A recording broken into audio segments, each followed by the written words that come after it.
नमस्कार साथियों, मदाला प्लेटफॉर्म में आपका स्वागत है। वरिष्ठ अध्यापक प्रथम प्रश्न पत्र सामान्य अध्ययन, जिसमें कल अपन स्टडी कर रहे थे अरावली पर्वतीय प्रदेश। अपन ने देखा था उत्तरी अरावली और मध्य अरावली अपन ने शुरू किया था। मध्य अरावली का जो विस्तार है वो सांभर से लेकर के देवगढ़ राजसमंद तक विस्तृत है। आगे देखना है मध्य अरावली की सबसे ऊँची चोटी कौन कौन सी है। वैसे अपन ने कल मैप के माध्यम से सारा समझ लिया था, अभी अपन थ्योरी देखते हैं। मध्य अरावली की सबसे ऊँची चोटी गोरमजी, मोराई जी, टाटगढ़। गोरम जी जो है 933 मीटर है, मोराई जी 932 और टाटगढ़ है 931 मीटर। ये कहाँ पर स्थित है? ब्यावर। तारागढ़ और नाग पहाड़ी ये दोनों कहाँ स्थित है? अजमेर में। तो ये है मध्य अरावली की चोटियाँ। सबसे ऊंची चोटी है गोरम जी 933 मीटर। तो अवरोही और आरोही क्रम में व्यवस्थित करिए, ऐसा अपना प्रश्न बनता है। सावित्री माता मंदिर पुष्कर अजमेर में राजस्थान का तीसरा रोपवे संचालित हुआ था 4 मई 2016 को। अब राजस्थान के रोपवे कितने हैं? तो टोटल राजस्थान के जो रोपवे हैं वो हैं 6। कौन कौन से हैं देख लेते हैं। सुंदर माता मंदिर जालोर जो 2006 में बना था और 800 मीटर लंबा है। महिषापूर्ण करणी माता मंदिर उदयपुर 2008 में बना, 387 मीटर लंबा है। सावित्री माता मंदिर पुष्कर अजमेर 2016 में बना, 700 मीटर। सामोद वीर हनुमान मंदिर जयपुर ग्रामीण में है, 2019 में बना, 400 मीटर है। ये अभी नए जिलों के अकॉर्डिंग अपन को ध्यान में रखना पड़ेगा। अन्नपूर्णा माता रोपवे जयपुर ग्रामीण है, 2023, 436 मीटर लंबा है। नीमच माता मंदिर उदयपुर 22 जनवरी 2024, 430 मीटर लंबा है। मध्य अरावली के प्रमुख दर्रे बर दर्रा बर को ब्यावर से जोड़ता है, नेशनल जो हाईवे है NH-25 को जोड़ता है। पखेरिया दर्रा ब्यावर को मसूदा से जोड़ता है। शिवपुर घाट ब्यावर को विजयनगर से जोड़ता है। सुरा घाट ब्यावर को भीलवाड़ा से जोड़ता है, जबकि पुष्कर घाटी जो अजमेर को पुष्कर से जोड़ती है। गोरम घाट मारवाड़ जंक्शन को देवगढ़ से मीटर गेज रेल मार्ग से जोड़ती हैं। कामली घाट जोजावर पाली को देवगढ़ से जोड़ता है। अन्य दर्रे कौन कौन से हैं? कछवाली, पीपली, उदाबारी, सरूपा घाटी। ये जो सभी दर्रे हैं अजमेर मेरवाड़ा क्षेत्र में स्थित ब्यावर को पाली से जोड़ती हैं। तो अपना यहाँ से प्रश्न बनता है दर्रों से। राजस्थान का सर्वाधिक ऊंचाई पर स्थित अगर दर्रा पूछा जाता है तो वो है पीपली दर्रा।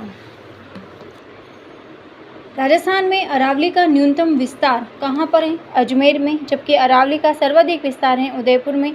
राजस्थान का उच्चतम बिंदु है गुरु शिखर, जिसे कर्नल जेम्स टॉड ने संतों का शिखर कहा है, या इंग्लिश में कहा जाता है पीक ऑफ सेंट्स। तो एक बार ये ऐसा प्रश्न बना था, पीक ऑफ सेंट्स क्या है, किसने कहा था? तो कर्नल जेम्स टॉड ने कहा था संतों का शिखर गुरु शिखर को। राजस्थान का निम्नतम बिंदु सांभर।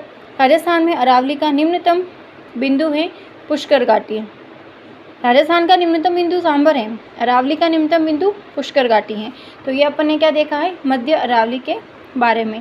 आगे देखते हैं दक्षिणी अरावली। अरावली के अपन ने 3 भाग देखे थे, उत्तरी अरावली, मध्य और दक्षिणी अरावली। तो 2 पार्ट अपन ने कंप्लीट कर लिए। लास्ट आता है दक्षिणी अरावली। इसमें अपन को बहुत सारी चोटियाँ वगैरह ये सारा स्टडी करना है। इसकी औसत ऊंचाई है 1000 मीटर। दक्षिणी अरावली का जो विस्तार है वो देवगढ़ राजसमंद से लेकर के पाली, सिरोही, उदयपुर, डूंगरपुर, भीलवाड़ा, चित्तौड़ तक विस्तृत है। दक्षिणी अरावली को 2 भागों में डिवाइड किया है, आबूखंड और मेवाड़ चट्टानी प्रदेश, कोराट का पठार। आबूखंड जो है इसकी 9 किलोमीटर तो लंबाई 19 किलोमीटर तो लंबाई है और 8 किलोमीटर ये चौड़ा है आबूखंड। अब अपन मैप के अकॉर्डिंग देख लेते हैं दक्षिणी अरावली का जो विस्तार है। देवगढ़ राजसमंद से लेकर के पाली, सिरोही तक इसका विस्तार है। ये इस प्रकार से देख लेते हैं, देवगढ़ से लेकर के सिरोही। यहाँ सिरोही में ये सब स्थित हैं चोटियाँ। गुरु शिखर 1722 मीटर, अचलगढ़ 1380, आबूखंड, देलवाड़ा, शेर 1597। क्लियर। अब यहाँ पर देवगढ़ से सिरोही तक तो इसका विस्तार हो गया। अब आगे स्थित है कुंभलगढ़ दुर्ग। तो कुंभलगढ़ के यहाँ पर जो हेमकुट पहाड़ी हैं वो कुंभलगढ़ दुर्ग हेमकुट पहाड़ी पर बना हुआ है, और ये हैं गोगुंदा की पहाड़ियाँ। तो कुंभलगढ़ दुर्ग और इन गोगुंदा की पहाड़ियों के बीच का जो भूभाग है वो कहलाता है बोराट का पठार। फिर ये इधर उदयपुर है, तो और उदयपुर और गोगुंदा की पहाड़ियों के मध्य का स्थान क्या कहलाता है? मंगरा। उदयपुर में तश्तरी नुमा पहाड़ियाँ पाई जाती है जो गिरवा के नाम से प्रसिद्ध हैं।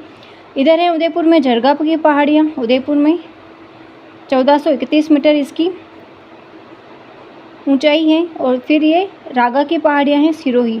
तो रागा और जरगा, इन दोनों के बीच का जो भूभाग है वो हरा भरा होने के कारण क्या कहलाता है? देशहरों। क्लियर। इधर आता है अपना झालोर। झालोर की जो पहाड़ियाँ हैं वो कहलाती है जसवंतपुरा की पहाड़ियाँ। और अर्धचंद्राकार जो इधर पहाड़ियाँ हैं सिवाना में, वो 56 की पहाड़ियों के नाम से प्रसिद्ध हैं। तो ये अपन ने एक मैप के द्वारा थोड़ा सा समझने का प्रयास किया है। अब इसी को अपन थ्योरी की फॉर्म में देखते हैं कि कौन कौन सी टर्म जो हैं वो क्या कहती हैं। फर्स्ट है देशहरों। तो रागा पहाड़ी, सिरोही और जरगा पहाड़ी उदयपुर के बीच का भूभाग है जो वर्ष भर हरा भरा रहता है, जिसे कहते हैं देशहरों। फिर है भोराट। भोराट से प्रश्न बना है। कुंभलगढ़ से गोगुंदा के मध्य का जो भूभाग है वो भोराट कहलाता है। भौमट। भौमट किसको कहेंगे? पूर्वी सिरोही और उदयपुर डूंगरपुर गुजरात का सीमावर्ती क्षेत्र जो है, अगम्य क्षेत्र जहाँ पर नहीं जाया जा सकता है, वो भौमट कहलाता है। फिर है मंगरा। तो गोगुंदा से उदयपुर सिटी के मध्य का भूभाग मंगरा कहते हैं। गिरवा, उदयपुर में प्रसिद्ध है गिरवा। तश्तरी नुमा पहाड़ियाँ जो है वो उदयपुर में स्थानीय भाषा में गिरवा कहते हैं। गिरवा का शाब्दिक अर्थ होता है पहाड़ियों की श्रृंखला या पहाड़ियों की मेखला। भाकर। भाकर क्या है? पूर्वी सिरोही का सुदूर पश्चिम में स्थित एक कटक है जो अधिक ऊंचा तो नहीं है लेकिन तीव्र ढाल वाला ऊबड़ खाबड़ है, इसलिए सिरोही में पहाड़ियों को भाकर कहते हैं।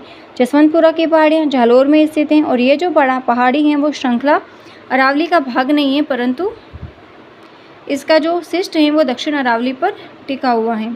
अब जसवंतपुरा पहाड़ियों की जो चोटियाँ हैं वो कौन कौन सी हैं? डोरा भाकर, इसराना भाकर, रोजा भाकर और झाड़ोल भाकर। तो डोरा भाकर 869 मीटर, इसराना भाकर 839, रोजा भाकर 730, झाड़ोल भाकर है 588। ये कहाँ पर स्थित है? झालोर में। फिर देखते हैं 56 की पहाड़ियाँ। बालोतरा सिवाना क्षेत्र में स्थित हैं। 11 किलोमीटर तो ये लंबी हैं और 1.5 किलोमीटर चौड़ी एक पहाड़ी श्रृंखला है जिसको 56 की पहाड़ी के नाम से जाना जाता है। पहले भी देखा था 56 की पहाड़ी, 56 का मैदान, छप्पनिया, अकाल। बिछीमेड़ा की पहाड़ियाँ उदयपुर में स्थित हैं। बिछीमेड़ा की पहाड़ियाँ और इस पहाड़ी श्रृंखला से सोम नदी का उद्गम होता है। तो प्रश्न यहाँ से बना था कि सोम नदी का उद्गम किस पहाड़ी से होता है? बिछीमेड़ा की पहाड़ी। अपन अपवाद तंत्र में पढ़ेंगे।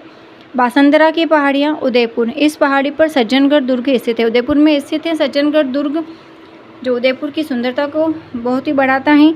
और ये सज्जनगढ़ दुर्ग किस पहाड़ी पर स्थित है? बासंदरा। और ये प्रश्न भी बना हुआ है। गोगुंदा की पहाड़ी, इस पहाड़ी श्रृंखला में बेडेश नदी का उद्गम होता है, जो इसको आयर नदी भी कहते हैं। खमनोर की पहाड़ी, इसका राजसमंद में स्थित है, इससे बनास नदी का उद्गम होता है। दिवेर की पहाड़ियाँ राजसमंद में स्थित हैं, कोठारी नदी का उद्गम होता है। बिजराल की पहाड़ियाँ राजसमंद में स्थित हैं और खारी नदी का उद्गम होता है।